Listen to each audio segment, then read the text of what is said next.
First ever factory outlet మన Mukunda jewellers ఫిబ్రవరి 14న సుచిత్రాలో గొప్ప ప్రారంభం. VA 2 to 12%, zero making charges పై ఫ్లాట్ 20% ఆఫ్. ఆఫర్స్ అన్ని బ్రాంచెస్ కి వర్తిస్తుంది.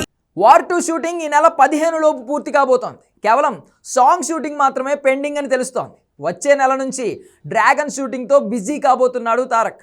మరి ఈలోపు ఏం చేస్తాడంటే జపాన్లో రిలాక్స్ కాబోతున్నాడు. జపాన్లో దేవర రిలీజ్ కాబోతుందని తేలింది. మార్చి 28న రిలీజ్ డేట్ కూడా వచ్చేసింది. ఆల్రెడీ ఎన్టీఆర్ కూడా ఈ సినిమా ప్రమోషన్ కోసం జపాన్ వెళ్తున్నాడని వార్తలు వచ్చాయి. కానీ ఇప్పుడు కొత్తగా వచ్చిన అప్డేట్ ఏంటంటే 30 కోట్లు కేవలం జపాన్ ఇండోనేషియా ప్రమోషన్కే కేటాయిస్తున్నారట. చైనాలో బాహుబలి కోసం ఇలానే ఖర్చు చేశారు.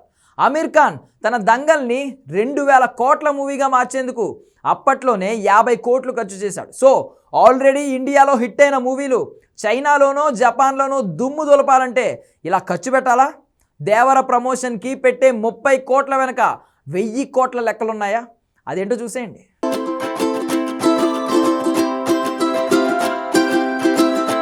దేవర మార్చి 28న జపాన్లో రిలీజ్ కాబోతోంది. 22న జపాన్కి బయలుదేరనున్న మ్యాన్ ఆఫ్ మాసెస్ ఎన్టీఆర్ అక్కడే 6 రోజులు 8 సిటీస్ తిరగబోతున్నాడు. ఇది 2 రోజులుగా సోషల్ మీడియాను ఊపేస్తున్న వార్త.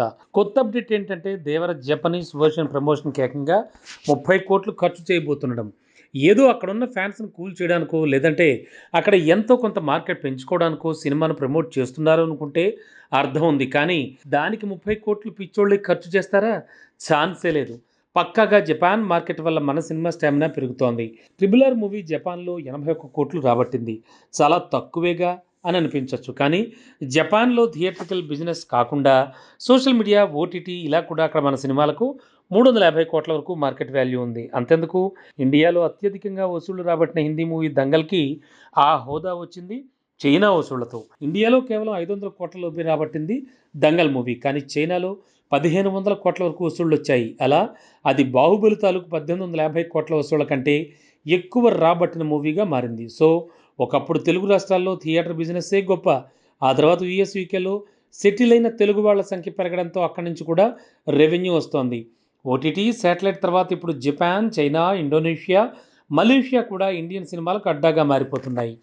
ఈ విషయంలో చైనాను అమీర్ ఖాన్ మూవీలు కబ్జా చేస్తే జపాన్ని ఒకప్పుడు రజనీకాంత్ సినిమాలు కబ్జా చేసేవి. కానీ ప్రభాస్, ఎన్టీఆర్కి జపాన్లో ఫ్యాన్ ఫాలోయింగ్ పెరిగిపోతుండడంతో ఆ మార్కెట్ని నెగ్లెక్ట్ చేయలేని పరిస్థితి. అంతేకాదు జపాన్ మార్కెట్ని డామినేట్ చేసే theatres chain system, OTT batch Korea, ఇండోనేషియాను కూడా కంట్రోల్ చేస్తారనే టాక్ ఉంది.